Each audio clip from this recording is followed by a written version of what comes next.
Bismillahirrahmanirrahim. Assalamualaikum warahmatullahi wabarakatuh. Alhamdulillahilladzi hadana lihada wa ma kunna linahtadiya laula an hadanallah. Alhamdulillahilladzi arsala rasulahu bil huda wa dinil haqq liyudhhirahu 'alad dini kullihi wa kafa billahi shahida. Asyhadu an la ilaha illallah wahdahu la syarika lah wa asyhadu anna Muhammadan abduhu wa rasuluh sallallahu alaihi wa ala alihi wa ashabihi wa man sara ala nahji ila yaumil qiyamati wa sallama tasliman mazida. Puji syukur kehadirat Allah Subhanahu wa taala, kita pada kesempatan pagi hari ini bisa berkumpul, diberikan kesehatan oleh Allah Subhanahu wa taala, insyaallah lahir batin kita bisa punya kesempatan untuk beribadah, kemudian juga punya kesempatan untuk senantiasa berupaya menimba dan menambah ilmu serta amal soleh yang merupakan bekal kita untuk menghadap Allah Azza wa Jalla nantinya di akhirat. Allahumma ma asbaha bina min ni'matin aw bi ahadin min khalqika faminka wahdaka la syarika laka falakal hamdu wa lakal syukr. Ya Hayyu ya Qayyum bi rahmatika nasta'idz aslih lana sya'nana kullahu wa la takilna ila anfusina tarfata ain. Para jamaah yang dirahmati Allah Subhanahu wa taala, pada kesempatan pagi hari ini insyaallah kita akan sedikit melihat kilas balik dari kehidupan dari salah seorang ulama yang sangat terkenal, untuk kemudian kita mengambil pelajaran dari perjalanan hidup beliau serta mengambil keteladanan atau contoh baik yang sudah beliau dengan izin Allah Subhanahu wa taala tampilkan kepada umat manusia, khususnya umat Islam, yaitu terutama dalam ilmu dan amal soleh. Beliau adalah Abul Abbas Ahmad ibnu Abdul Halim ibnu Abdul Salam, atau yang lebih dikenal dengan Ibnu Taimiyah, Syekhul Islam rahimahullah. Jadi sebutan Ibnu Taimiyah itu adalah sebutan salah satu kakek beliau, maka semua keturunan dari kakek ini disebut sebagai Ibnu Taimiyah. Tetapi di kalangan para ulama yang kemudian dikenal dengan julukan Ibnu Taimiyah itu ada 2 atau 3 orang. Yang pertama adalah Abul Barakat Majduddin Abdus Salam, yaitu kakek dari Syekhul Islam yang merupakan tokoh penting di dalam mazhab Hambali, seorang pakar fikih sekaligus juga ahli hadis. Beliaulah yang punya kitab Muntaqal Akhbar yang menghimpun hadis-hadis Rasulullah sallallahu alaihi wasallam, atau yang diriwayatkan dari beliau mengenai kitab fikih, mengenai permasalahan-permasalahan fikih yang kemudian disyarah oleh Imam Asy-Syaukani dengan judul Nailul Autar. Lalu Abul Barakat atau Majduddin Abdus Salam ini rahimahullah punya keturunan, ya, punya putra namanya Abdul Halim Abul Mahasin. Ini adalah juga salah seorang tokoh di dalam mazhab Hambali serta memiliki beberapa kepakaran lainnya seperti ahli matematika dan ilmu-ilmu yang terkait dengan perhitungan. Juga salah seorang ulama besar pada saat itu, ya. Tetapi seperti dikatakan oleh sebagian ulama, ya, walaupun Abdul Halim ini ulama besar, ayahnya yaitu kakeknya Syekhul Islam itu juga ulama yang lebih besar, tapi dikatakan bahwa beliau seperti cahaya, ya, cahaya planet Venus atau cahaya bintang yang tertutupi di antara rembulan, purnama, dan matahari. Yang dimaksud dengan bulan purnama adalah ayahnya, yaitu kakeknya Syekhul Islam Majduddin. Lalu yang dimaksud matahari adalah Syekhul Islam, tokoh yang insya Allah kita pelajari dan serap sedikit keteladanannya pada kesempatan pagi hari ini. Jadi Abdus Salam ini ulama besar di mazhab Hambali, ahli fikih dan hadis, punya anak namanya Abdul Halim, ya, juga seorang ulama di fikih Hambali atau ulama di lingkungan Syam kala itu, karena mereka kemudian pindah dari wilayah semula di Harran ke wilayah Syam, khususnya di wilayah sekitar Damaskus yang sekarang menjadi bagian dari negara Suriah. Nah, kemudian punya beberapa putra, antara lain yang paling pertama adalah yang namanya Ahmad, yang kemudian berjuluk Syekhul Islam. Jadi beliau adalah Ahmad bin Abdul Halim bin Abdissalam, julukannya Abul Abbas atau kunyahnya, ya. Walaupun sepanjang hidup beliau belum sempat menikah dan tentu juga tidak punya anak, ya, karena tidak menikah dan juga tidak mengambil budak perempuan. Ini beliau semenjak kecil hidup di lingkungan atau keluarga yang juga sangat syarat dengan keteladanan, dihiasi oleh ilmu dan amalan. Lalu kemudian beliau punya beberapa adik yang diantaranya juga banyak yang bergelut di dunia ilmu pengetahuan, khususnya ilmu pengetahuan terkait dengan agama Islam, baik akidah, baik fikih, baik akhlak, ya, sirah nabawiyah maupun yang lainnya. Nah, keteladanan Ibnu Taimiyah dalam ilmu dan amal itu sangat banyak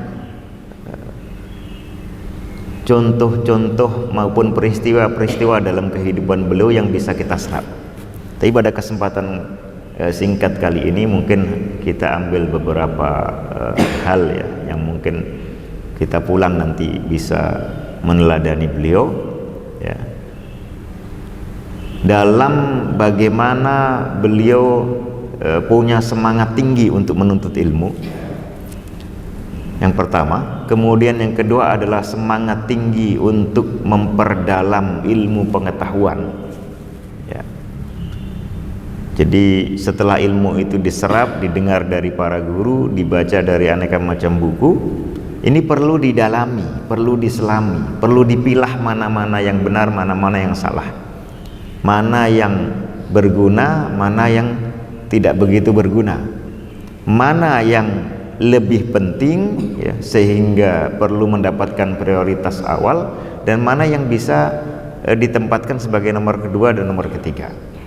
Jadi ilmu tidak hanya didengar, disimak, ya, dibaca, diserap begitu saja, tapi perlu dimasak supaya matang, ya. Lalu kemudian dibersihkan dari campuran-campuran yang seringkali juga muncul dalam buku-buku maupun dalam penyampaian beberapa orang yang itu sebetulnya kurang kuat, ya, atau bahkan keliru. Nah, beliau termasuk tokoh yang sangat memiliki keteladanan, ya, bifadlillahi azza wa jalla dalam perkara ini.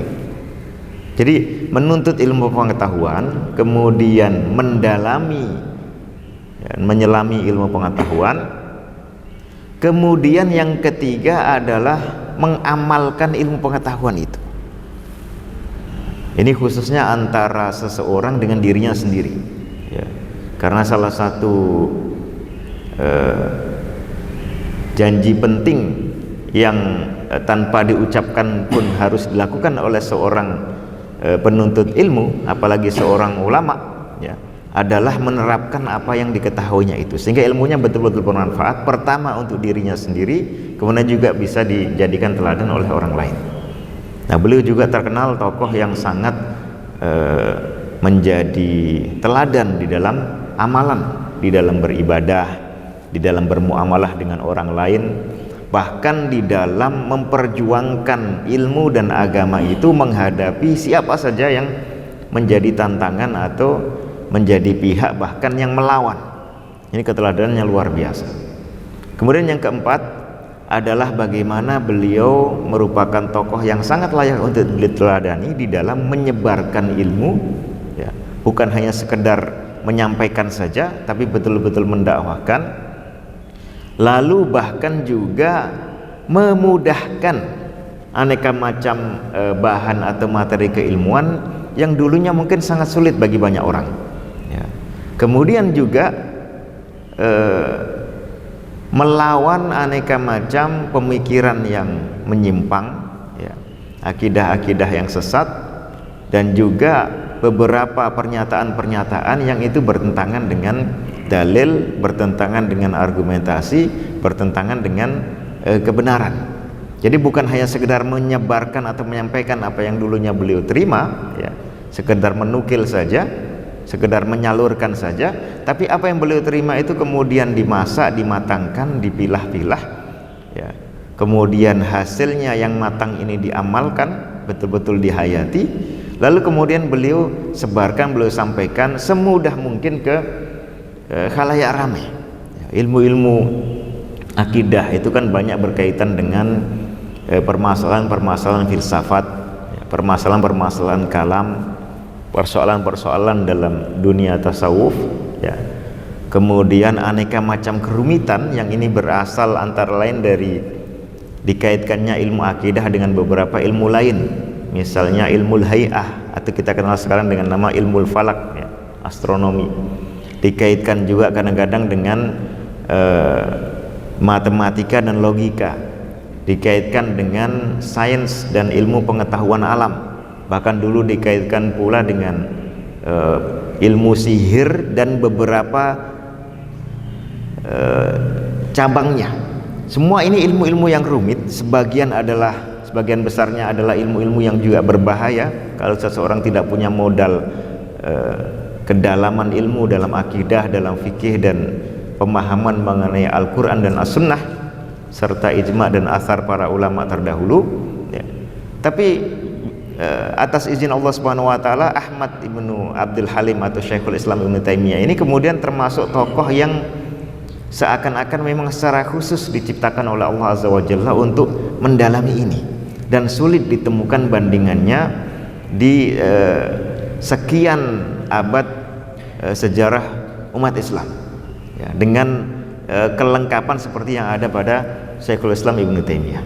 Jadi ini satu karunia bagi umat Islam, ya, keberadaan Ibnu Taimiyah ini dengan hasil karya serta aneka macam materi keilmuan yang telah beliau tinggalkan untuk kita. Maka tinggal nanti tugas dari kita adalah untuk mendalami apa yang sudah beliau tinggalkan, mendalami materi keilmuan dengan berbagai macam cabangnya, ya, mulai dari persoalan-persoalan akidah, persoalan-persoalan fikih, fatwa dan usul fikih serta kaidah-kaidah hukum Islam, persoalan-persoalan mengenai akhlak, mengenai suluk, mengenai bagaimana seseorang beribadah secara baik dan benar kepada Allah Subhanahu wa taala, dan juga beribadah secara mendalam dan betul-betul penuh penghayatan, ya, dan itu semuanya punya keterkaitan dengan ilmu akidah dan ilmu fikih.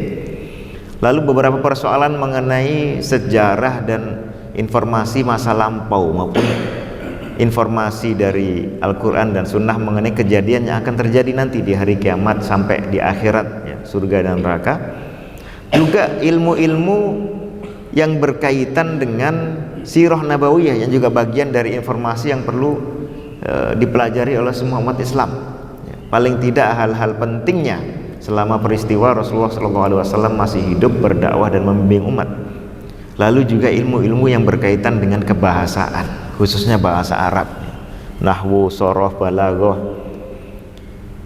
Semua cabang keilmuan Islam ini ada banyak karya dan peninggalan berupa fatwa, berupa risalah, berupa kitab yang berasal dari Syekhul Islam Ibnu Taimiyah, sehingga dikatakan oleh Imam Az-Zahabi, salah satu muridnya juga merupakan ulama besar, beliau karyanya yang sudah sempat dihitung oleh Imam Az-Zahabi sampai beliau menulis pernyataan itu sudah mencapai alfi mujallad, ya, mencapai 1000 jilid, karya sangat besar. Dan satu jilid zaman dulu kalau diterbitkan ulang zaman sekarang, ya, dengan jenis terbitan font dan cetakan zaman sekarang yang juga dilengkapi dengan beberapa tambahan catatan kaki, itu bisa 2 atau 3 kali lipatnya. Belum lagi yang belum beliau atau Imam Az-Zahabi temui, belum lagi yang kemudian ditulis oleh Ibnu Taimiyah setelah Imam Az-Zahabi mengatakan itu, karena Ibnu Taimiyah terus-menerus menghasilkan bifadlillah karya-karya dalam ilmu dan agama sampai akhir-akhir beliau wafat. Jadi peninggalannya sangat besar, materi keilmuannya, lalu keteladanan dalam sejarah hidup beliau juga sangat layak untuk kita serap dan kita ambil, ya, kita pilah mana yang kira-kira berguna bagi kita, mana yang kira-kira bisa kita contoh kebaikannya, lalu kemudian mana peristiwa-peristiwa yang terjadi di hidup beliau yang bisa kita ambil pelajarannya. Nah, ini sudah hadir di hadapan kita, tinggal bagaimana kita sekuat mungkin untuk meneladani itu. Untuk memudahkan pembahasan, ya, ini masih ada sekitar cukup waktu untuk saya sampaikan pengantar. Nanti silakan kalau ada tanya jawab, ya, bisa secara langsung atau dengan tertulis. Kita akan coba baca salah satu petikan sejarah hidup beliau, ya, dari sebagian buku yang sudah ditulis para ulama. Jadi buku yang menulis sejarah hidup ataupun keunggulan Syekhul Islam Ahmad Ibn Taimiyah Abul Abbas ini, ya, sangat banyak. Mungkin beliaulah ulama, ya, setelah era salafun saleh yang paling banyak ditulis biografinya oleh para sejarawan dan ulama lain, baik dari yang pro maupun dari yang kontra, ya, sangat banyak. Sehingga ketika lembaga atau Atul Ilm, ya, salah satu lembaga di Mamlaka Arabia Saudi, di sana menulis, mempunyai proyek untuk menghimpun, ya, karya-karya yang menulis sejarah hidup beliau, hasilnya sangat tebal, satu jilidnya sangat tebal, dan kemudian dilanjutkan lagi ternyata ditemukan bahan-bahan baru setelah itu yang masih belum dicantumkan di terbitan pertama, sehingga muncul karya Al-Jami' li Sirati Syekhul Islam Ibn Taimiyah, satu kompilasi kitab, ya, yang menghimpun sejarah Syekhul Islam Ibn Taimiyah, ditulis semenjak masa beliau. Bahkan sejarah beliau juga ditulis oleh beberapa tokoh yang hidup pada masa beliau yang lebih senior, ya. Kemudian ditulis oleh murid-muridnya, kemudian ditulis oleh banyak ulama sampai berikutnya, ya. Sulit kita menemukan buku sejarah yang hadir setelah Ibnu Taimiyah yang dalam bahasa Arab ditulis oleh sejarawan Arab, ya, atau sejarawan Islam yang tidak mencantumkan beliau dan isinya sangat diwarnai dengan banyak pujian atau keteladanan. Pada masa Syekhul Islam Ibn Taimiyah masih hidup, ya, dan juga murid-murid beliau, salah satu kitab yang khusus membahas sejarah hidup beliau adalah yang ditulis oleh dua muridnya. Yang pertama oleh Ibnu Abdul Hadi, yaitu seorang ulama dalam mazhab Hambali yang sangat pakar di dalam bidang hadis, juga dalam bidang fikih dan yang lain. Kemudian ditulis juga oleh Abu Hafs Al-Bazzar yang judulnya Al-Manaqib Al-A'lam Al-Aliyah fi Manaqib Ibnu Taimiyah. Ya, ini kitab sangat lengkap secara variasi apa saja yang disebutkan mengenai Ibnu Taimiyah. Kita akan baca sedikit, ya. Beliau di fasal pertama mengatakan, ya, judul bab fi dzikri man syaihi wa umrihi wa muddati umrihi radhiyallahu anhu wa arda. Amma maulidu, adapun kelahiran Ibnu Taimiyah, fa kama akhbarani bihi ghairu wahidin minal hufadz, seperti yang dikabarkan kepada saya oleh banyak sumber yang terpercaya, annahu wulida bi Harran fi asyiri Rabiul Awal sanata 61 wa 600. Beliau dilahirkan pada 10 Rabiul Awal tahun 661 Hijriah. Jadi lahir di abad ke 7 Hijriah. Kemudian nantinya wafat, ya, sekitar 20 atau 24 tahun setelah tahun 700. Jadi beliau ada di pertengahan antara abad ke-7, ya, sampai abad ke-8 Hijriah, karena memang merupakan mujaddid abad ke-7 Hijriah rahimahullah. Wa baqiya biha ila an balagha sab'a sinin. Nah, beliau tetap di Harran sampai usia 7 tahun. Jadi sekitar usia anak mulai masuk ke SD atau MI kalau zaman kita sekarang. Famantaqala bihi waliduhu rahimahullah, kemudian dibawa pindah oleh ayahnya ila Dimashq al-Mahrusa, ke Damaskus, ya, wilayah yang ada di kawasan Syam, sekarang ada di Suriah. Fa nasha'a biha atamma insya'in wa azkahu wa ambatahu Allahu ahsanan nabati wa ufahu. Kemudian hidup di Damaskus ini, ya, tumbuh berkembang sebagai anak kecil dengan perkembangan yang sangat bagus. Wa kanat makhayilun najabati ijabati alaihi fi sigharihi laihah wa dalailul inayati fihi wadihah. Sejak kecil sudah sangat terlihat sekali, ya, keunggulan maupun terperhatikannya Ibnu Taimiyah ini oleh inayah Allah Azza wa Jalla, ya, dan juga kemudian didukung oleh perhatian tinggi dari orang tuanya maupun keluarganya yang memang merupakan keluarga yang penuh dengan aktivitas keilmuan. Akhbarani man athiqu bihi an jaddatihi anna Syekh radhiyallahu anhu fi hali sigharihi kana idza arada al-mudiyya ila al-maktabi. Jadi beliau Abu Hafs Al-Bazar ini mendengar cerita dari orang yang terpercaya bahwa neneknya Ibnu Taimiyah ini pernah cerita, ya, Ahmad ini, yaitu Syekhul Islam Ibnu Taimiyah ini pada masa kecil itu biasa kalau dia pergi ke maktab atau kutab, ya, pergi ke TPA atau ke TPQ-nya untuk ngaji, ya, zaman dulu sejak kecil sudah belajar. Ya antariduhu Yahudiyun, beliau biasa dihalangi, ya, disapa dulu oleh seorang Yahudi yang hidup di sekitar lokasi itu. Ya antariduhu Yahudiyun kana manziluhu bitorikihi. Jadi di jalan antara rumah dengan tempat ngajinya Ibnu Taimiyah itu, tinggal di samping jalan itu seorang Yahudi yang biasa kemudian menyapa, menghentikan, ya, bicara dulu dengan Ibnu Taimiyah. Wa kana bimasaila yas'aluhu anha lima yaluhu alaihi minadz-dzaka'i wal fitnah. Orang Yahudi ini, orang besar, orang dewasa, ya, biasa bertanya Ibnu Taimiyah di tengah-tengah jalan antara beliau pergi atau pulang dari tempat ngaji, ya, karena sudah terlihat sangat cerdas, anak kecil masih usia madrasah ibtidaiyah atau sekolah dasar. Wa kana yujibuhu anha sari'an, beliau biasa menjawab dengan cepat. Hatta ta'ajjaba minhu, sampai orang Yahudi ini kagum. Thumma innahu sara kullama ijtaza yukhbiruhu bi asya'a mimma yadullu ala budlani ma huwa alaihi. Kemudian akhirnya dimanfaatkan oleh Ibnu Taimiyah, ya, oleh Ahmad yang masih kecil ini, kesempatan untuk bicara dengan Yahudi itu bukan hanya menjawab pertanyaannya saja, tapi sekaligus menjelaskan sedikit kekeliruan agama Yahudi. Ini masih anak kecil, ya, masih SD. Falam yalbath an aslama wa hassana islamahu atau wa hasuna islamuhu. Tidak lama setelah proses itu berkali-kali, akhirnya orang Yahudi ini masuk Islam. Masya Allah, masih kecil, anak SD, sudah berjasa bifadlillah mengislamkan orang Yahudi. Padahal mengislamkan orang Yahudi termasuk pekerjaan yang sangat sulit, ya, para jamaah.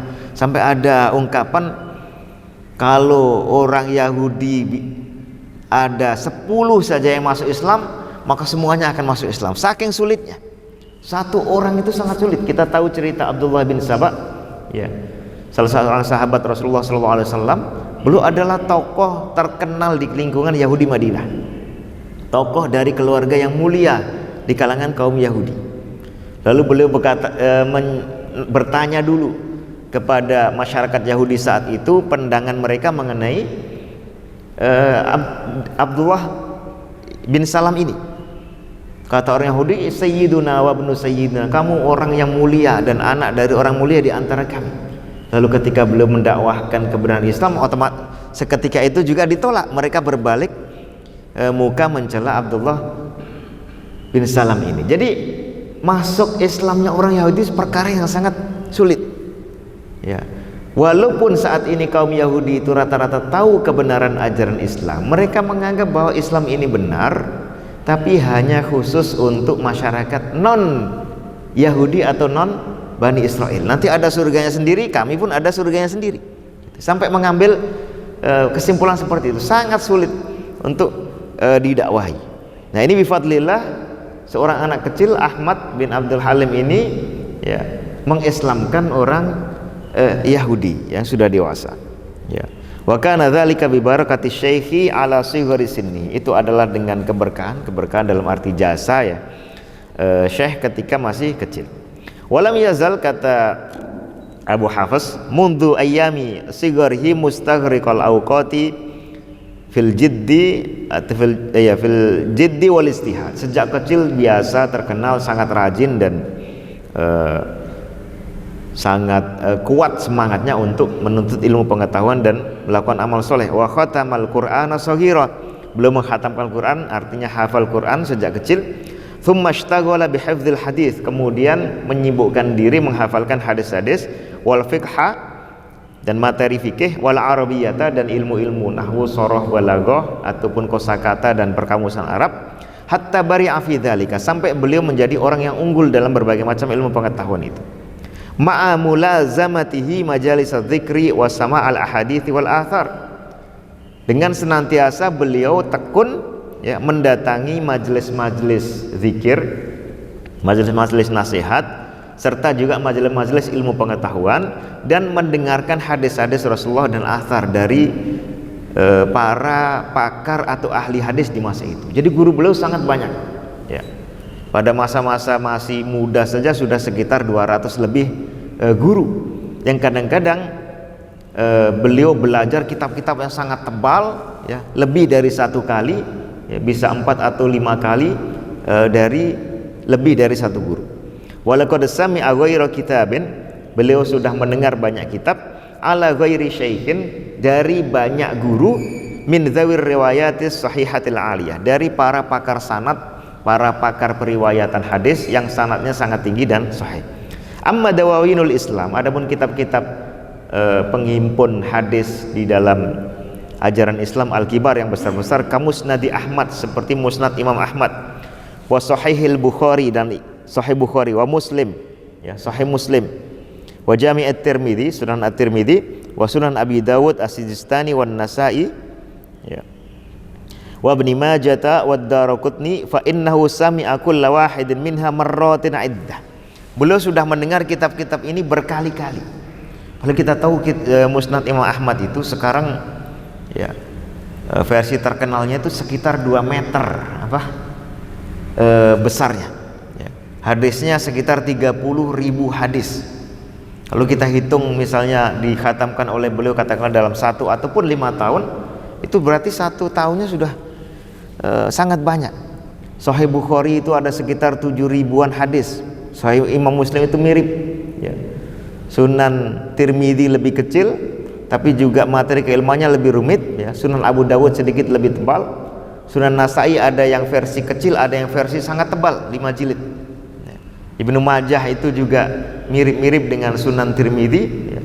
Ad-Daraqutni juga seperti itu. Nah, ini didengar oleh beliau berkali-kali ya. Bahkan dikenal beliau termasuk tokoh di zaman itu yang hafal musnad Imam Ahmad. Hanya sedikit sekali tokoh yang saat itu hafal musnad Imam Ahmad, antara lain Ibnu Taimiyah, kemudian murid beliau Ibnu Katsir ya, dan Imam Al-Mizzi, kawannya Ibnu Taimiyah sekaligus mertuanya Ibnu Katsir. Dan 3 orang ini dikuburkan di kuburan yang sama ya, seingat saya. Wa awwalu kitabin, kitab pertama yang beliau hafalkan hafidhahu fil hadis adalah Al-Jam'u Bainas Sahihain lil Imam Al-Humaidi atau Al-Hamidi. Imam Humaidi ini salah seorang ulama yang tinggal di wilayah barat ya, sekitar Andalusia, menghimpun buku Sahih Bukhari dan Sahih Muslim dijadikan satu, yang berulang-ulang ditempatkan di satu tempat ya, dihimpun, kemudian cabang-cabang sanadnya dihapus, cukup sebagai sanad dari pertengahan sampai ke sahabat, lalu bukunya disusun sesuai sahabat yang meriwayatkan hadis itu. Dimulai dari himpunan hadis-hadis yang sama-sama ada di Sahih Bukhari, Sahih Muslim. Namanya hadis apa? Muttafaq alaih. Ya. Dimulai dari hadis-hadis muttafaq alaih kalau tidak salah yang diriwayatkan dari sahabat Abu Bakar As-Siddiq, kemudian Umar dan seterusnya. Ya. Lalu dilanjutkan dengan hadis-hadis yang hanya ada di Sahih Bukhari, tidak ada Sahih Muslim. Dilanjutkan dengan hadis-hadis yang ada di Sahih Muslim, tidak ada di Sahih Bukhari. yang semuanya berasal dari sahabat yang sama. Jadi riwayatnya Abu Bakar semua terkumpul di satu tempat, riwayatnya Umar terkumpul di satu tempat, terus nanti riwayatnya Abu Hurairah semuanya terkumpul di satu tempat, dimulai dari yang ada di Sahihain, lalu ada di Bukhari saja, lalu ada di Muslim saja. Riwayat para sahabat laki-laki terus begitu, nanti kemudian riwayat-riwayat sahabat yang perempuan, terutama riwayat Sayyidah Aisyah yang hadisnya paling banyak ya, di antara riwayat hadis perempuan. Ini semua dihimpun kemudian dihafalkan antara oleh Ibnu Taimiyah. Wa qalla kitabun min fununil ilmi, sangat jarang ya kitab dalam berbagai macam cabang ilmu pengetahuan illa waqafa alaihi, kecuali beliau sudah pernah melihatnya, membacanya atau bahkan mempelajarinya dengan seorang guru. Ka'annallaha, seakan-akan Allah azza wa jalla qad khassahu bi sur'atil hifdzi, sudah memberikan karakteristik atau ciri khas kepada Ibnu Taimiyah ini berupa menghafal yang sangat cepat, kecepatan dalam menghafal, wa ibtaun nisyan, dan sulit sekali untuk lupa. Nah, ini dua kelebihan ya. Hafalan yang kuat tapi sangat sulit untuk lupa. Maka biasa dikatakan beliau ini punya memori fotografik. Jadi kalau buka buku ya, itu lihat ini langsung terekam, kayak kescan gitu. Kayak kita sekarang apa? Kita sekarang juga bisa tapi pakai HP. Pakai HP. Bacanya nanti, pahamnya nanti. Nah, kalau beliau langsung diambil, sehingga konon dikatakan kalau buka buku ya, lihat sebelah kanan dan sebelah kiri ditutup dulu, takutnya masuk sebelum apa? Kescan sebelum waktunya. Luar biasa ya. Tentu bukan seorang yang sempurna ya, tentu ada juga kurang-kurangnya, tapi ini suatu kelebihan yang luar biasa. Apakah bisa kita teladani? Coba saja ya. Yang jelas nanti ada banyak sifat-sifat lain ya, yang bukan merupakan kelebihan yang tidak dimiliki orang lain, yang bisa untuk kita pelajari dan tiru atau teladan. Lam yakun yaqifu ala syai'in aw yastami'u li syai'in ghaliban illa wa yabqa ala khatirihi. Beliau tidak mendengar atau melihat sesuatu ya, kecuali kemudian mengingatnya atau terbersit dalam ingatannya ya. Jarang lupa, imma bilafzihi au maknahu, baik ingat secara persis bunyinya ya, ataupun ingat kandungannya secara umum. Qala rahimahullah wa kana al-ilmu ka'annahu qad ikhtalata bi lahmihi wa damihi wa sairihi. Seakan-akan ilmu pengetahuan itu sudah bercampur ya dengan darah dan daging serta seluruh jasad beliau atau seluruh diri beliau. Fa innahu lam yakun lahu musta'aron bal kana lahu syi'aran wa ditharan. Jadi seakan-akan ilmu ini beliau tidak minjam dari pihak lain ya, tapi justru menjadi produk atau properti beliau. Lam yazal aba'uhu ahlud dirayati tammati wan naqd, atau lam yazal aba'uhu ahlud dirayati tammati wan naqd wal qadamar rasikhi wal qadamar rasikhati fil fadli.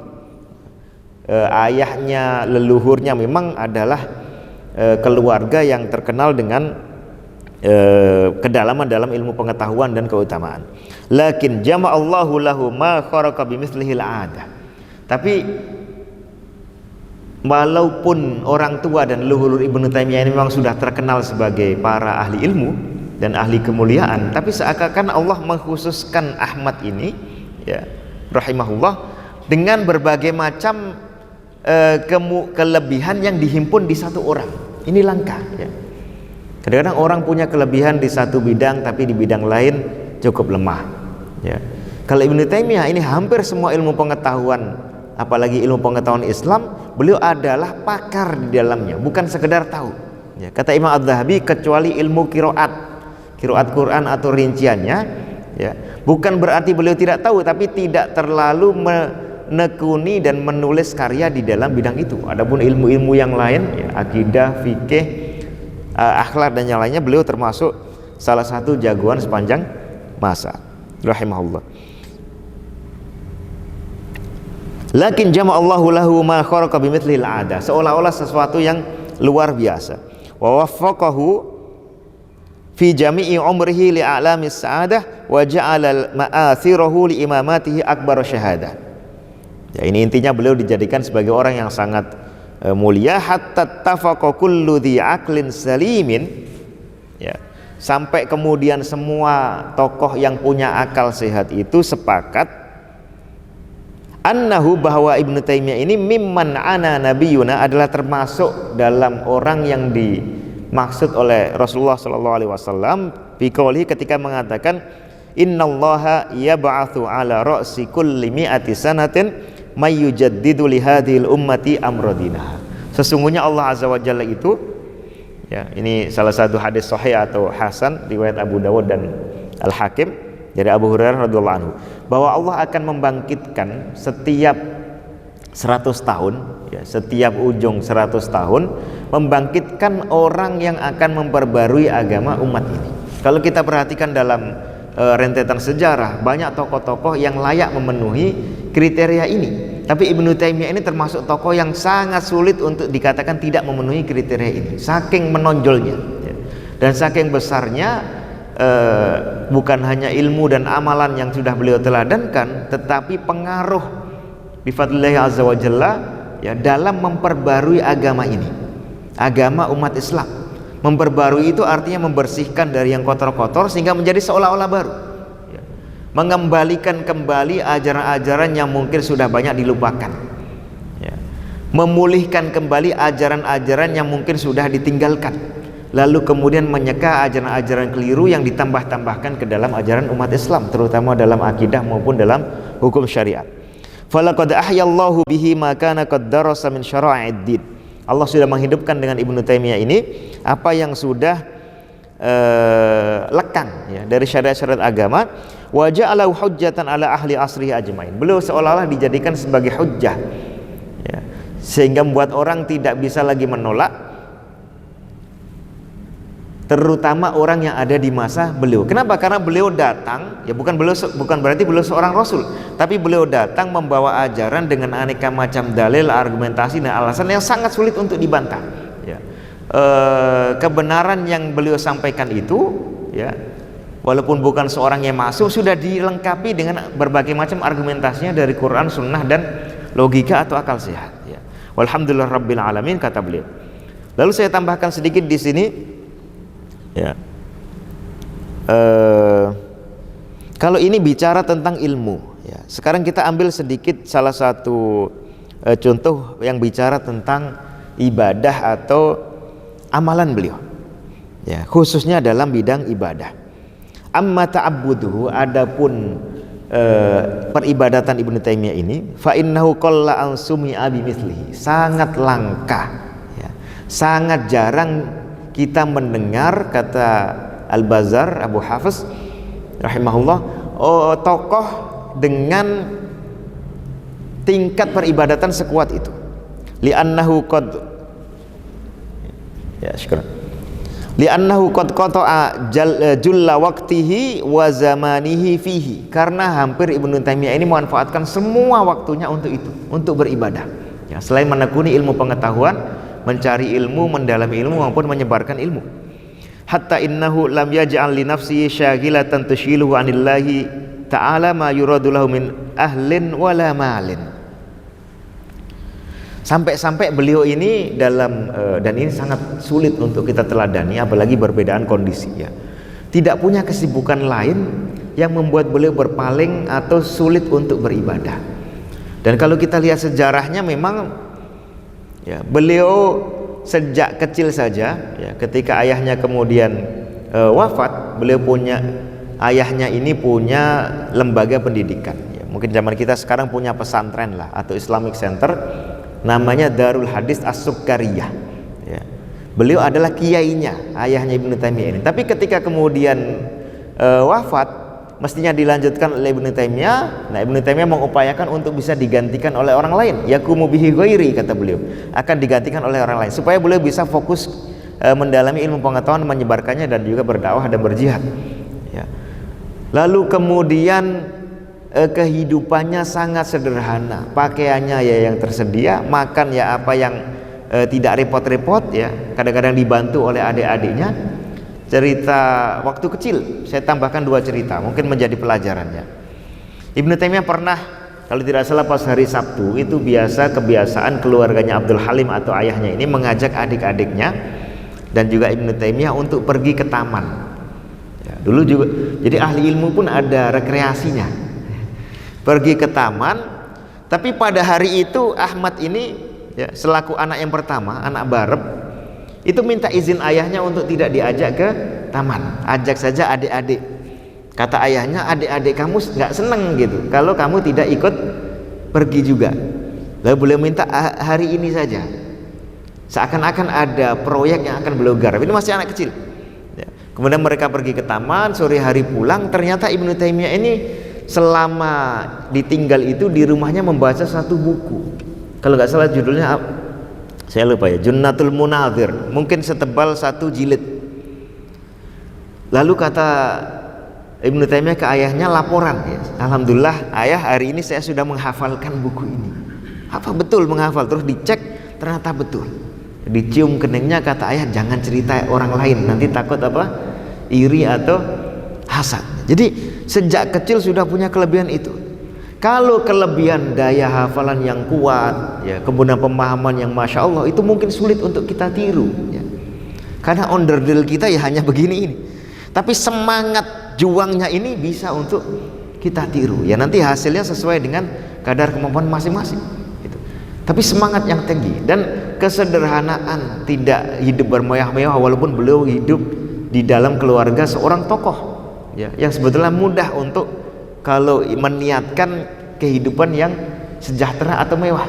Diceritakan kalau tidak salah oleh As-Safadi, salah seorang ahli sejarah ya, dari pencerita yang beliau percayai, Ibnu Taimiyah ini dulu ketika masih kecil dengan ibunya namanya Sittun Ni'am, termasuk ibu yang sangat menyayangi, sangat punya perhatian. Jadi kalau kaum wanita mengatakan di balik setiap laki-laki atau tokoh yang sukses itu selalu ada wanita yang luar biasa.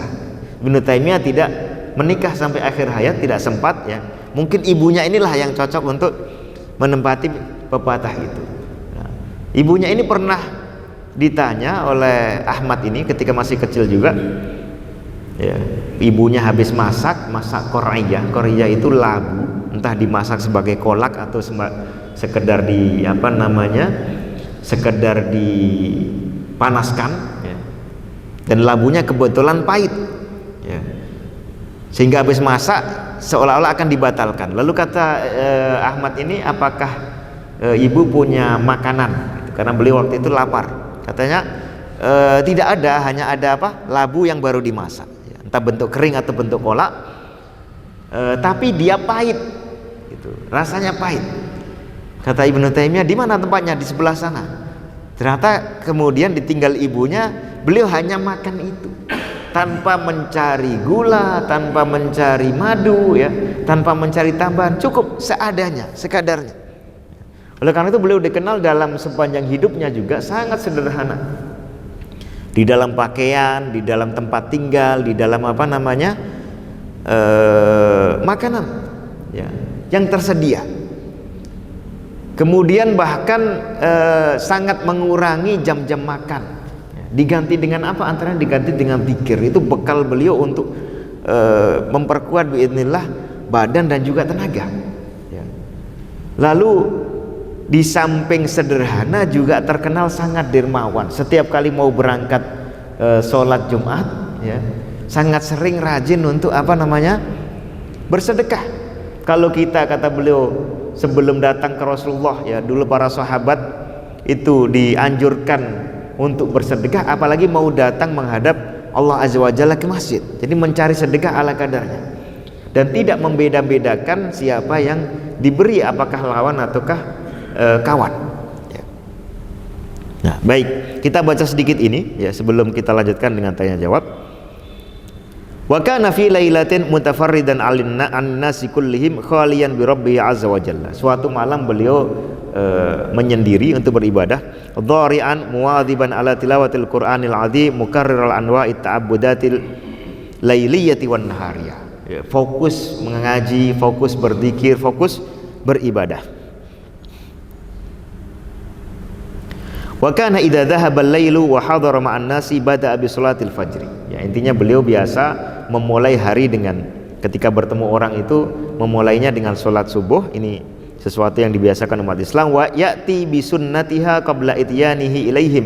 Wa kana idza ahrama bis salati yakadu yakhla'ul qulubu atau yakhla'ul quluba li haibati ityanihi bi takbiratil ihram. Ketika mulai Allahu akbar, itu orang yang melihat seakan-akan bergetar ya, terlihat wibawanya ketika beliau sedang mulai takbiratul ihram.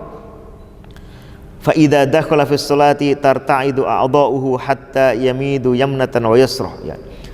Sampai badan beliau itu terlihat gempar kalau sudah mulai berzikir, sudah mulai membaca, sudah mulai ngaji ya di dalam salat. Fa idza dakhal wa kana idza qara'a yamuddu qira'atahu madda kama sahha fi qiraati Rasulullah sallallahu alaihi wasallam. Ini menjelaskan bagaimana beliau membaca Al-Qur'an, bagaimana beliau ruku', bagaimana beliau sujud dan seterusnya. Baik, kita cukupkan pengantaran sampai sini. Silakan kalau ada yang ingin ditanyakan. Kita baca dulu ini. Ada yang secara langsung? Tafadhol sebelum kita baca ini. Ya, silakan. Waalaikumsalam warahmatullahi wabarakatuh.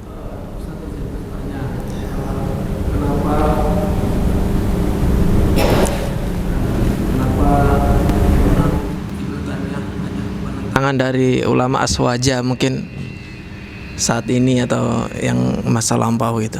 Ya, barakallahu. Jadi aswaja itu kan sebetulnya singkatan dari Ahlus Sunnah wal Jamaah. Nah, Ibnu Taimiyah ini adalah salah satu tokoh besar Ahlus Sunnah wal Jamaah. Jadi kalau dikatakan beliau ditentang oleh ulama aswaja tidak benar, karena aswaja itu ada Ahlus Sunnah wal Jamaah dan beliau ini adalah tokoh penting di dalam sejarah dan rangkaian ulama Ahlus Sunnah wal Jamaah, yaitu tokoh-tokoh semenjak para sahabat ya, salafun saleh, generasi sahabat, generasi tabi'in, generasi atba'ut tabi'in ya, yaitu Abu Bakar, Umar, Utsman, Ibnu Umar, Abu Hurairah, Abu Sa'id Al-Khudri, Aisyah ya, Zaid bin Tsabit, Ibnu Abbas, Ibnu Mas'ud radhiyallahu anhum ajmain, kalangan sahabat-sahabat terutama yang punya peran besar di dalam memperjuangkan ajaran yang besar dan melawan ajaran yang menyimpang. Kemudian generasi tabi'in, Ibnu Musayyib, Ibnu Sirin, Imam Az-Zuhri ya, murid-murid para sahabat baik yang ada di Madinah, di Mekah. Di Mekah itu rata-rata murid-murid Ibnu Abbas ya, karena beliau tinggal di Taif. Ada Atha ibn Abi Robah, ada Mujahid ibn Jabr, ada Sa'id ibn Jubair ya, kemudian juga ada nantinya Qatadah, ada murid-murid Imam Zaid bin Tsabit yang ada di Madinah, murid-murid Abu Hurairah, Aisyah, murid-murid Anas dan Ibnu Umar ya, sangat banyak. Kemudian yang ada di Kufah, murid-murid Ibnu Mas'ud dan Ali bin Abi Thalib radhiyallahu anhu ya, ada Ibrahim An-Nakhai, kemudian nanti generasinya ada Sufyan Ats-Tsauri dan seterusnya. Murid-murid yang ada di wilayah Syam, wilayah utara ya. Seperti nantinya sampai zaman Imam Al-Auza'i dan seterusnya ya. Lalu generasi berikutnya setelah itu generasinya Imam Malik di Madinah, generasinya Ibnu Uyainah di Mekah, Al-Laits bin Sa'ad di Mesir ya, Sufyan Ats-Tsauri dan penerusnya yang ada di Kufah ya. Tadi Imam Auza'i ada di Syam. Lalu generasi setelah mereka, generasi Imam Syafi'i, generasi Imam Ahmad, lalu generasi Imam Bukhari, kemudian generasinya Ibnu Khuzaimah, generasinya Imam At-Tabari. Ini adalah rangkaian ulama aswaja dalam arti yang sebenarnya, yaitu Ahlus Sunnah wal Jamaah ya. Bukan aswaja dalam arti asli warisan Jawa karena mereka ini orang Arab dan orang-orang Khurasan, Irak ya, dan sekitarnya yang semuanya juga budaya dan bahasanya bahasa Arab, penekunannya adalah agama Islam. Jadi kalau aswaja dalam pengertian yang sebetulnya yaitu Ahlus Sunnah wal Jamaah, Ibnu Taimiyah ini justru tokoh terkenal dalam kelompok tersebut ya, yang merupakan kelompok besar umat Islam pada masa lalu. Walaupun seperti halnya ajaran Islam secara umum, makin lama akan makin langka ya, makin lama akan makin langka. Tapi Ibnu Taimiyah ini di masa beliau ya, selain sebagai tokoh Ahlus Sunnah wal Jamaah, juga terkenal sebagai tokoh yang punya banyak kontroversi. Kontroversi itu pertentangan perbedaan pendapat mengenai diri beliau. Karena bukan hanya orang yang diam saja, dan ini termasuk bagian dari keteladanan. Ilmunya tidak hanya untuk dirinya, amalannya tidak hanya untuk dirinya, tapi betul-betul didakwahkan. Lalu betul-betul bukan hanya disebutkan, ya, bukan hanya amar ma'ruf, tapi beliau juga nahi mungkar. Nahi mungkar dalam bidang akidah, ilmu pengetahuan, maupun juga dalam bidang amalan. Oleh karena itu musuhnya juga banyak. Nah, musuhnya juga banyak dari berbagai macam kalangan. Ya. Walaupun pendukungnya juga sangat banyak. Ya.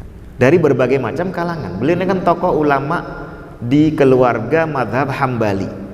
Tapi murid-muridnya sangat banyak sekali dari madhab-madhab yang lain. Ya, sekedar kita sebut misalnya tadi Imam Al-Mizzi, itu tokoh pakar utama dalam bidang hadis.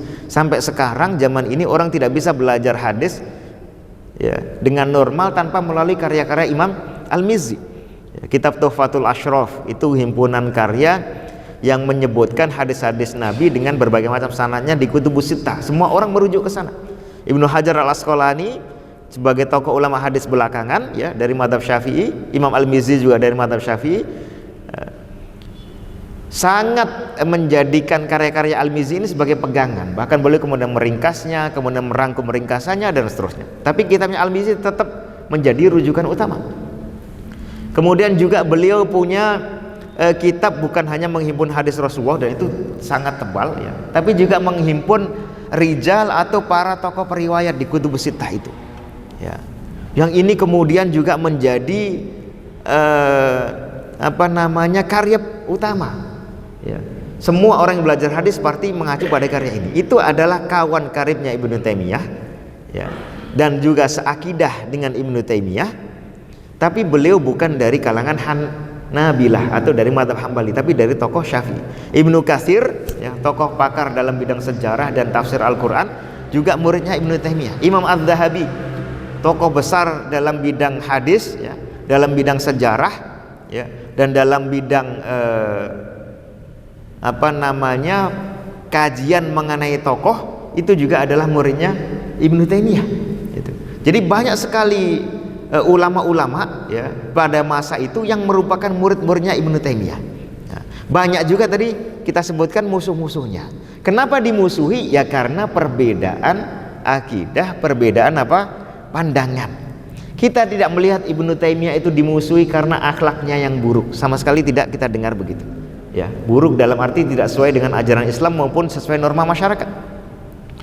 Tidak juga dimusuhi karena pelit, ya, atau naudzubillah karena khianat dalam hal muamalah maliyah atau harta benda. Tidak juga dimusuhi karena rebutan kekuasaan. Justru beliau ketika didatangi seorang tokoh, sama sekali tidak menjilat, bahkan sama sekali tidak menganggapnya lebih penting daripada masyarakat biasa. Bahkan beliau datang ke salah seorang pimpinan Mongolia, ya, pimpinan kaum Tatar, ya, menceramahinya, ya, yang lain ketakutan, beliau tanpa ada rasa takut sama sekali mendakwahi orang yang para ulama lain, ya, para tokoh lain yang bersama Ibnu Taimiyah ketakutan, jangan-jangan sebentar lagi akan ditebas lehernya.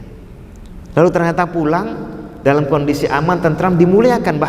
Bahkan tokoh Mahmud Ghazan ini atau pimpinan Mongolia itu minta untuk didoakan oleh Ibnu Taimiyah. Ibnu Taimiyah mendoakan dengan doa yang netral. Kalau memang ya Allah, kalau memang engkau tahu hambamu Mahmud ini, ya, pimpinan dari Tatar itu ingin keridhoanmu dan ingin berjuang di jalanmu, berikan kebaikan. Tapi kalau tidak, berikan keburukan. Sang Ghazannya ini mengaminkan doa Ibnu Taimiyah.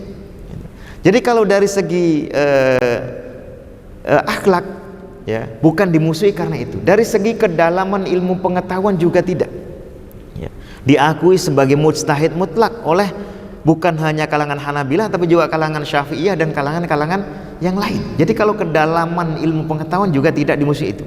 Dimusuhinya adalah sebagai dimusuhi secara umum, ya, seperti halnya dimusuhinya orang-orang yang memperjuangkan ilmu dan kebenaran, yaitu karena kebetulan apa yang beliau sampaikan dan perjuangkan itu tidak cocok, berat, ya, sehingga kita tahu, ya, dalam sejarahnya musuh-musuh yang hidup ketika masa Ibnu Taimiyah itu, walaupun tidak semuanya, rata-rata tidak lagi dikenang sebagai para tokoh yang terkenal, tapi orang yang dimusuhi banyak pihak ini, ya, beliau disidang, bayangkan dalam pengadilan itu sampai 7 kali, di penjara berkali-kali, wafat di dalam apa?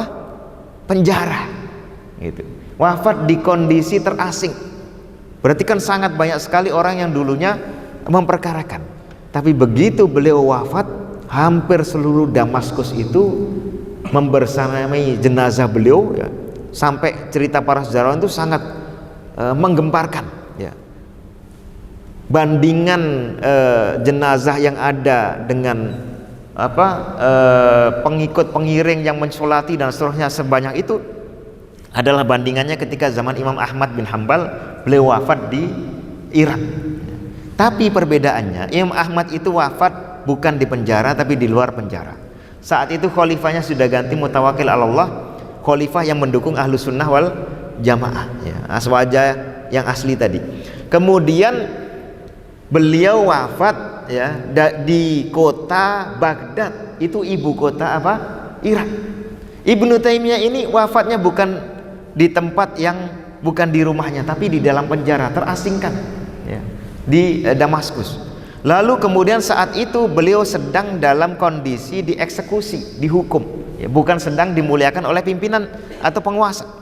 Kemudian penduduk yang ada di Damaskus itu jauh lebih kecil dibanding penduduk yang ada di Baghdad, tapi jenazahnya, ya, diiringi dengan itu. Ini menunjukkan bahwa beliau disukai oleh masyarakat dan juga dihormati oleh para tokoh termasuk para musuh-musuhnya. Antara lain adalah karena sikap, dan ini bagian dari keteladanannya. Walaupun beliau berperkara atau bermusuhan dengan banyak pihak, tapi hatinya, ya, insya Allah adalah hati yang sangat bersih. Beliau sering mengatakan, "Madza arada a'daibi." Musuh-musuh saya itu sebetulnya mau apa? Ya. In sujintu fahuwa khalwah. Kalau saya di penjara, ya, penjara itu bagi saya adalah masa di mana bisa mengasingkan diri, ya, seperti cuti, ya. Tidak mengurusi kesibukan lain, bisa menikmati kehidupan dalam penjara, ya. Wa in nufitu fahiya siyaha. Kalau saya diasingkan, maka itu siyaha, itu rekreasi, ya. Diasingkan pernah dikirim ke Mesir, di Mesir pernah dikembalikan lagi ke Damaskus dan seterusnya, ya. Wa in uktal fahiya syahadah. Kalau saya dibunuh, ya insya Allah dibunuh itu juga dibunuh dalam kondisi mati syahid. Jadi apa yang sebetulnya diinginkan oleh musuh-musuhku? Mau kata beliau, jannati ma'i ainama ruhtu fahiya ma'i la tufarikuni. Surgaku itu ada dalam hatiku. Artinya kebahagiaan beliau itu tidak berdasarkan makanan, pakaian, tempat tinggal, ya, kehormatan yang diberikan oleh tahta dan kemuliaan orang lain, tapi beliau sudah bisa menikmati sendiri di dalam hatinya, sehingga ditaruh di mana saja musuhnya itu mungkin gregetan. Kok ini sudah ingin dimusuhi tapi masih saja merasa bahagia. Bahkan sikap yang kedua, ya, yang sangat menjadi keteladanan kita adalah beliau pemaafnya luar biasa. Jadi kisah dari tokoh-tokoh yang dulu yang memperkarakan bahkan mempersekusi Ibnu Taimiyah, ketika beliau kemudian dibebaskan dan penguasanya berganti menjadi penguasa yang mendukung Ibnu Taimiyah, penguasa ini, sultannya itu ingin Ibnu Taimiyah membalas dendam ke mereka yang dulunya mempersekusi beliau, termasuk membalas dendam dalam arti, ya, menuntut balik secara adil, ya, membalas apa yang dulunya mereka lakukan. Kata beliau, jangan, ya. Walaupun mereka dulu melakukan kesalahan, kalau mereka dihilangkan atau disisihkan, Anda tidak akan punya pembantu-pembantu atau tokoh atau aparat yang lebih bagus dari mereka. Bahkan dibela. Al-Bakri konon itu salah seorang tokoh, ya, tasawuf, ya, yang punya pemikiran menyimpang, yang pernah mempersekusi Ibnu Taimiyah, ya, bahkan mengupayakan operasi pembunuhan. Ini kan luar biasa. Tapi ketika berbalik situasi, ya, Al-Bakri dikejar masyarakat, akan dipersekusi, dia tidak menemukan pembela selain Ibnu Taimiyah itu sendiri. bahkan sempat berlindung di rumahnya, diberikan suaka atau perlindungan. Lalu orang-orang datang untuk ingin mengeksekusi Al-Bakri. Lalu kata Ibnu Taimiyah, kalian mengeksekusi itu karena apa? Kalau karena hak Allah, maka biarkan nanti Allah membalasnya sendiri atau mengampuni. Kalau karena hak saya, artinya dia pernah menyakiti atau menyiksa saya kemudian ingin kalian balas, saya sudah maafkan semua. Jadi sudah tidak ada alasan untuk apa? Menyiksanya.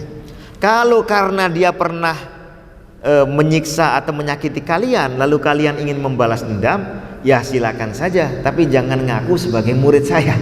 Nah, akhirnya mereka pun kemudian melepaskan. Ini.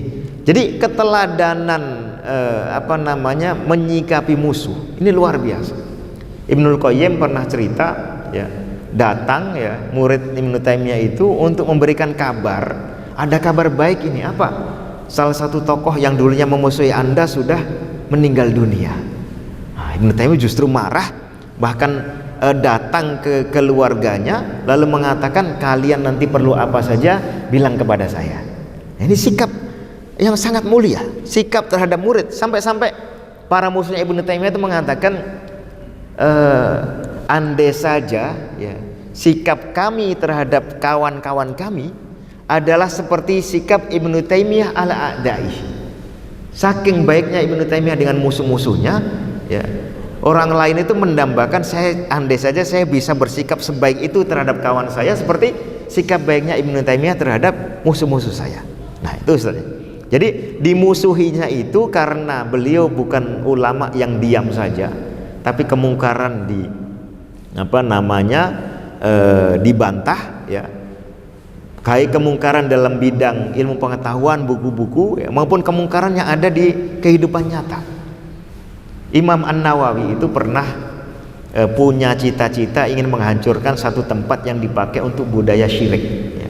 Ada batu kalau tidak salah yang kemudian dikeramatkan, ya, tempat ini dipakai syirik.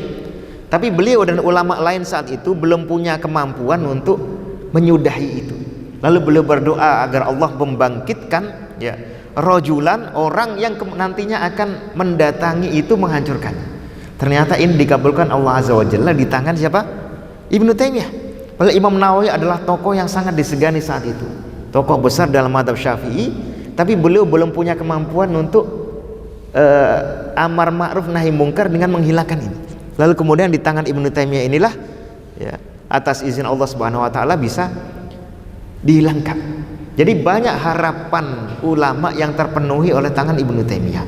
Tapi memang karena beliau membawa ajaran, ya, yang banyak yang berbeda, ya, yang berbedanya ini kehilangan cara lagi untuk melawan, ya, dilawan dengan argumentasi sama sekali tidak kuat, tidak mampu. Ada salah satu tokoh yang menulis, ya, termasuk Al-Bakri ini menulis bantahan kepada Ibnu Taimiyah, tapi bantahannya dianggap oleh para ulama ini sangat sekali tidak sebanding.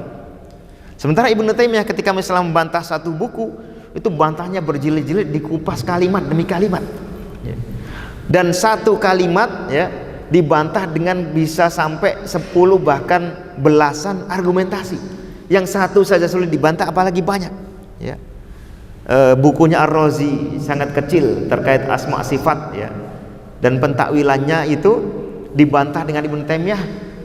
Proses mentahqiq bantahannya ini sampai 40 tahun dikerjakan oleh para doktor S3 di dunia Arab, ya. Kemudian terbit dalam 8 atau 10 jilid, ya. Buku yang dibantah sangat kecil sehingga kalau orang baca itu sudah habis semua ini buku.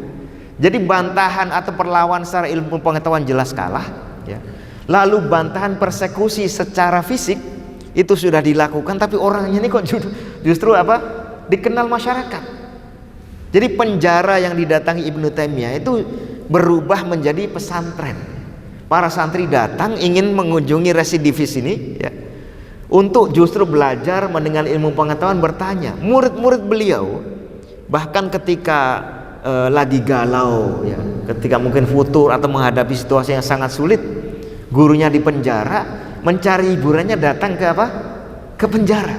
Begitu ketemu Ibnu Taimiyah diberikan sedikit nasihat, ini bifadlillah azza wa jalla, mereka insyarahat sudurona, menjadi lapang dari kami, bisa pulang segar, gitu.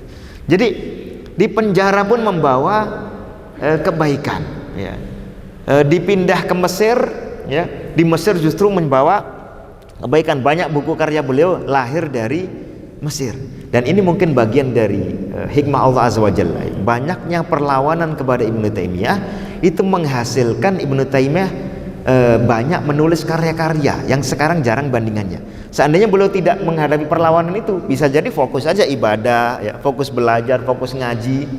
Karena beliau punya prinsip, ilmu pengetahuannya sudah banyak karya ulamanya, tidak perlu lagi beliau tulis. Ya, sudah banyak, termasuk Aqidah Wasithiyah yang sangat terkenal, itu kan diminta oleh seorang hakim dari salah satu wilayah.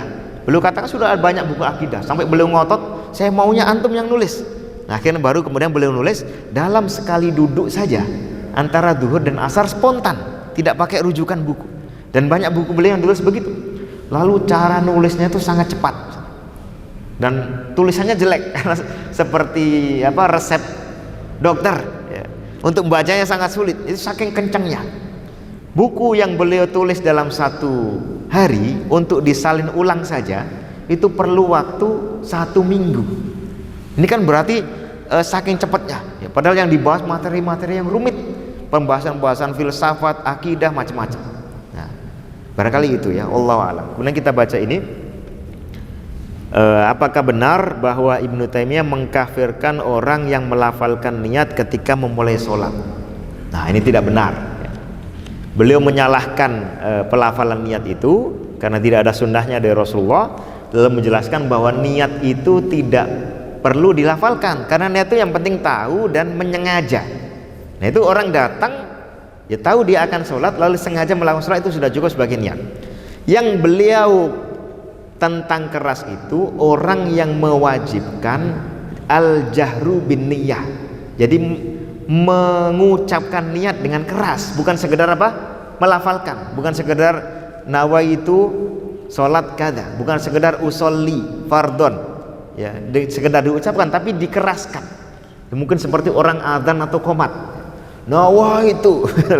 Nah, itu dulu ada di masa Ibnu Taimiyah, itu yang kemudian beliau tentang keras, dan mereka sebagiannya mewajibkan itu.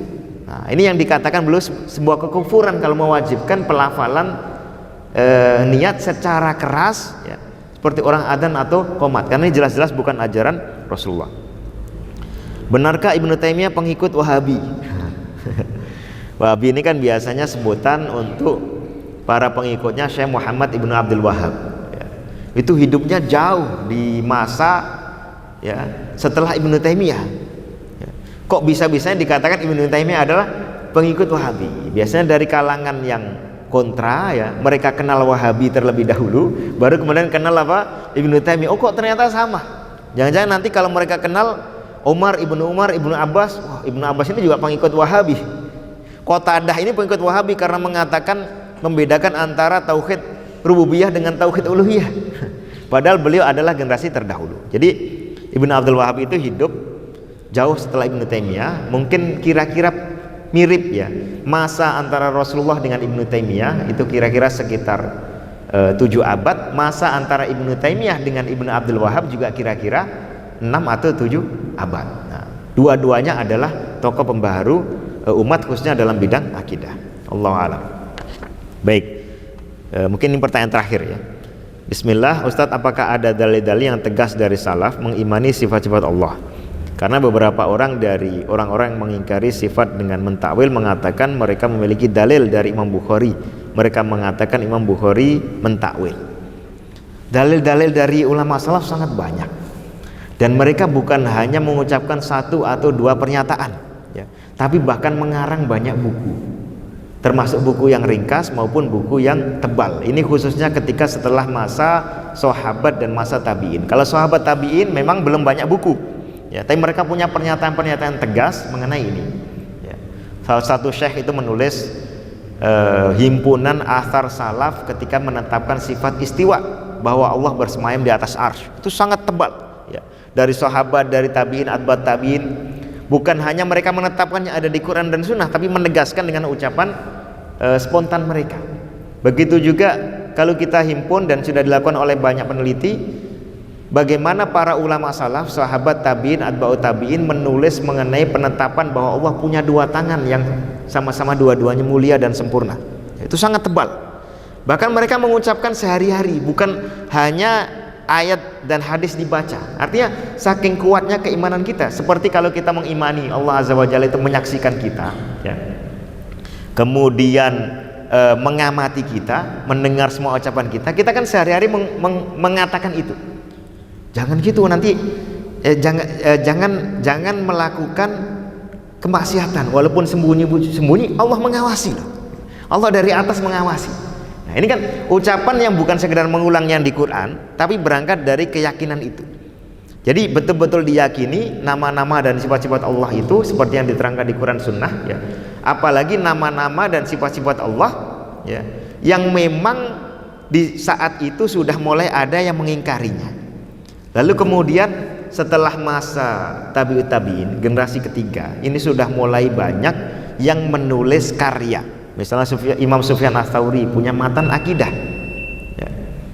Sudah ini. Baik, kita lanjutkan ini. Yang setelah Sufyan Ats-Tsauri, misalnya Imam Ibnu Mubarak, murid beliau, itu juga punya matan akidah, antaranya mengandung penetapan sifat. Dan Ibnu Mubarak terkenal sebagai tokoh yang sangat kuat menetapkan sifat-sifat Allah, karena beliau adalah ulama yang hidup di wilayah Khurasan, wilayah timur, yang mulai banyak orang mengingkari nama-nama sifat Allah. Silakan. Beliau pernah ditanya, bima na'rifu rabbana, bagaimana dengan apa kita mengenal Allah, ya. Beliau katakan bi annahu ala arsyihi fauqa sab'a samawati, bahwa dia itu di atas singgasananya, ya, yang singgasananya di atas 7 lapis langit. Lalu ditanya lagi bihaddin, dengan batasan, maksudnya betul-betul terpisah antara Allah dengan makhluknya. Beliau mengatakan bihaddin, iya dengan batasan. Nah, Ibnu Mubarak ini adalah gurunya Imam Ishaq bin Rahuyah, guru para ulama yang lainnya. Antara lain juga kemudian setelahnya ada Imam Qutaibah bin Sa'id, itu juga punya karya matan bidang akidah. Itu adalah gurunya Imam Bukhari. Imam Bukhari juga punya karya bidang akidah. Nah, termasuk ini. Nanti murid-murid Imam Bukhari juga begitu. Saya pernah menghimpun sedikit buku-buku akidah dari ulama salaf dan ulama terdahulu, ya, di masa-masa awal itu, ya, yang ringkas-ringkas saja itu sudah cukup tebal. Ada Syekh Alu Hamdan menghimpun karya itu sampai 2 jilid. Hanya matan-matan akidah yang ringkas, belum yang tebal-tebal. Seperti kitab tauhidnya Imam Ibnu Huzaimah, ya, kitab-kitab tentang asma sifat dari para ulama hadis dan seterusnya. Nah, terakhir terkait Imam Bukhari. Imam Bukhari ini justru tokoh terkenal yang menetapkan sifat-sifat Allah Subhanahu wa taala, termasuk bahwa Allah itu senantiasa melakukan perbuatan. Tidak usah jauh-jauh, baca Sahih Bukhari. Sahih Bukhari itu dimulai dengan kitab Badaul Wahyi dan kitab Al-Iman, bab akidah, dan ditutup dengan kitab Al-I'tisam dan kitab At-Tauhid, itu bab apa? Akidah juga. Nah, di kitab At-Tauhid beliau memulai dengan hadis Mu'adz bin Jabal diperintahkan datang ke orang Yaman mendakwahkan tauhid, dan hadis tentang hak Allah, yaitu beribadah kita kepadanya, tidak menyekutukan, ya. Lalu setelah itu isinya adalah bab-bab yang berisi penetapan sifat-sifat Allah Subhanahu wa taala. Menetapkan Allah punya wajah, menetapkan Allah punya 2 tangan, menetapkan bahwa Allah itu bisa disebut sebagai sesuatu, ya. Lalu menetapkan bahwa Allah nanti berbicara langsung kepada penduduk surga, ya, dan seterusnya. Itu tegas sekali, ya, di dalam kitab Sahih Bukhari. Lalu Imam Bukhari juga punya kitab tersendiri di luar kitab Sahih Bukhari, namanya Khalqu Af'alil Ibad, ya. Khalqu Af'al Ibad ini fokus bahas akidah, menetapkan sifat Allah. Di dalamnya ada penetapan Allah di atas langit, ya, Allah di atas arsy-Nya, kemudian mendekat ke siapa saja yang dikehendakinya dengan tata cara yang kita tidak tahu bagaimananya, kaifiyahnya, gitu. Jadi justru Imam Bukhari termasuk tokoh Ahlus Sunnah wal Jamaah yang sangat getol mendakwahkan ajaran mengimani sifat Allah yang ada di Quran dan Sunnah. Nah, kalau dikatakan Imam Bukhari mentakwil, itu biasanya 2 hal. Pertama, ada yang mengatakan Imam Bukhari mentakwil sifat bahwa Allah itu tertawa atau dhahika, ya. Dikatakan bahwa itu adalah rahmah, Nah, tapi riwayat ini tidak ada dalam Sahih Bukhari. Jadi riwayat yang keliru.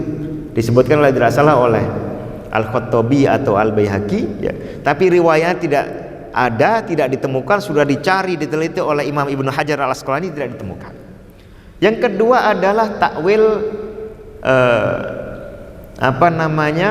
sifat wajah. Kullu syai'in halikun illa wajhahu. Ya, semua sesuatu itu akan binasa illa wajhahu. Imam Bukhari menyebutkan dua tafsiran. Tafsiran pertama adalah illa mulkahu, ya. Jadi wajah menurut yang mengatakan ini takwil itu dikatakan sebagai kekuasaan. Yang kedua adalah illa ma urida bihi wajhu, kecuali yang dimaksudkan dengan amalan itu kullu syai'in, artinya semua amalan itu akan binasa kecuali yang ditujukan untuk mencari muka Allah. Yang kedua ini sudah mengandung penetapan Allah punya muka atau punya wajah. Nah, di banyak cetakan Sahih Bukhari illa mulkahu itu disebutkan begitu saja. Yang kedua wakila, dan dikatakan atau konon illa ma urida bihi wajhu jalla wa ala atau wajhu azza wa jalla. Nah, ini biasanya yang diucapkan. Nah, untuk menjelaskannya sederhana. Pertama, kalau kita ngerujuk pada naskah-naskah Bukhari yang lebih otentik, ya, yang dikenal oleh ulama sepanjang masa, ternyata dua-duanya ada kata kila. Jadi illa mulkahu itu didahului dengan apa? Kila, illa mulkahu wa kila illa ma urida bihi wajhu. Seandainya yang pertama ini disebut sebagai takwil, ya, dalam arti mengingkari wajah Allah dan menggantinya maknanya dengan kekuasaan Allah, maka dua-duanya ternyata dijadikan sebagai ucapan orang lain, bukan ucapan siapa? Imam Bukhari. Lalu yang kedua, ketika disebutkan dua kaul, maka kaul yang kedua ini lebih dijadikan sebagai pegangan Imam Bukhari. Itu yang dipahami oleh Imam Ibnu Katsir. Beliau mengatakan kalau tidak salah dalam kitab tafsirnya, ya, ataupun Bidayah Nihayah, kalau tidak salah di tafsirnya, beliau mengatakan wa dzakarahul Bukhari, ya, mu'tamidan alaih atau ka'annahu i'tamada alaih. Dan Imam Bukhari menyebutkan tafsir yang kedua tadi yang menjelaskan bahwa maksudnya adalah semua amalan itu akan hancur binasa kecuali yang memang dikehendaki dengan amalan itu wajah Allah, ya, ingin mencari muka Allah. Maksudnya adalah mencari keridhaan, tapi Allah tidak akan ridho nanti di hari kiamat kecuali kepada orang itu akan dipandang dengan wajah Allah Subhanahu wa taala sendiri, ya, ditatap oleh Allah Subhanahu wa taala yang dzuru ilaihim.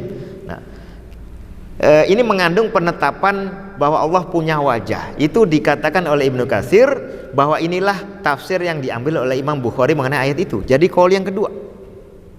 Lalu yang ketiga, poin ketiga, seandainya yang pertama itu juga merupakan pernyataan Imam Bukhari, ya, walaupun itu dikutip dari Abu Ubaid, ya, seperti dikatakan oleh Ibnu Hajar, mengatakan semua akan hancur binasa kecuali wajah Allah. Maksudnya adalah semua akan hancur binasa kecuali kekuasaan Allah. Ini juga bukan berarti takwil dalam arti mengingkari sifat, ya, tapi menjelaskan dengan bahasa yang lain, menjelaskan maksud dibalik semua akan hancur kecuali wajah Allah, yaitu kekuasaan Allah. Artinya semua yang ada di alam semesta ini, orang yang punya kekuasaan, kerajaan segala macam akan hancur, ya. Hanya tersisa kekuasaan dan kerajaan Allah Azza wa Jalla. Bukan berarti Allah tidak punya wajah, gitu. Hanya menafsirkan lebih lanjut. Tidak bisa dipastikan itu mengingkari wajah Allah. Nah, bukti yang keempat yang menegaskan itu, ya, takwil itu kan disebutkan oleh Imam Bukhari, ya, sebagai takwil orang lain di dalam kitabut tafsir di Sahih Bukhari, ya. Tapi beliau juga punya kitab lain namanya Kitabut Tauhid. Ada bab khusus berisi penetapan wajah Allah Subhanahu wa taala. Ya, di situ beliau menyebutkan hadis Jabir. Jadi kalau kita baca secara lengkap akan jelas Imam Bukhari sama sekali tidak mengingkari apa? Wajah Allah. Ada kalanya beliau menyebutkan tafsiran yang berbeda, tapi ini hanya sekedar mengutip tafsiran orang lain. Isi tafsiran itu pun tidak menegaskan penafian sifat Allah. Jadi sama sekali tidak mendukung kalangan yang mengingkari wajah Allah, justru mendukung penetapan sifat Allah Subhanahu wa taala, termasuk bahwa Allah Azza wa Jalla punya wajah yang sangat mulia, yang sangat berbeda, tidak sama dengan wajah para makhluknya. Wajah Allah itu wa yabqa wajhu rabbika dzul jalali wal ikram. Wajah Allah itu abadi, kekal. Siapa wajah kita yang kekal? Siapa kita yang wajahnya kekal? Tidak ada. Berapa tahun lagi akan berkubang di dalam kuburan, ya. Kemudian wajah Allah itu dzul jalali wal ikram, ya. Sangat sempurna, sangat agung, sangat mulia. Wajah kita biasa-biasa saja, ya.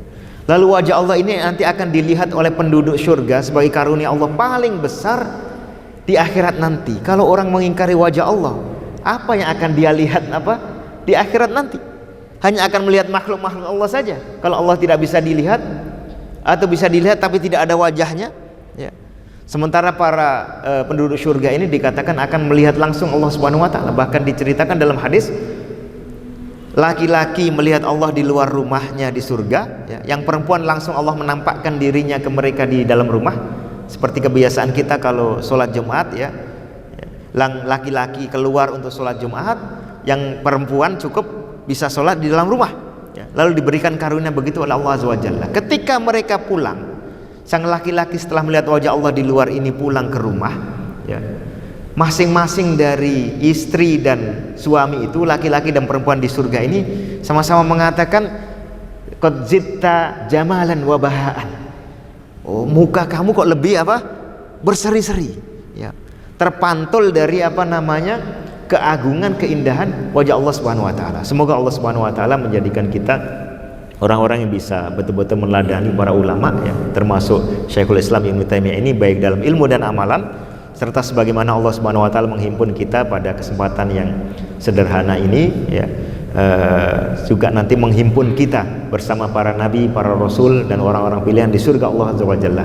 Dan semoga Allah Azza wa Jalla memberikan kita kenikmatan, ya, selamat dari sisaan api neraka, hidup bahagia di dunia, serta nantinya dimasukkan ke surga Allah Subhanahu wa taala, diberikan karunia untuk ladzatan nadhari ila wajhil karim, mendapatkan kelezatan melihat, menatap, ya, berkesempatan untuk menyaksikan secara langsung wajah dan rupa Allah Azza wa Jalla.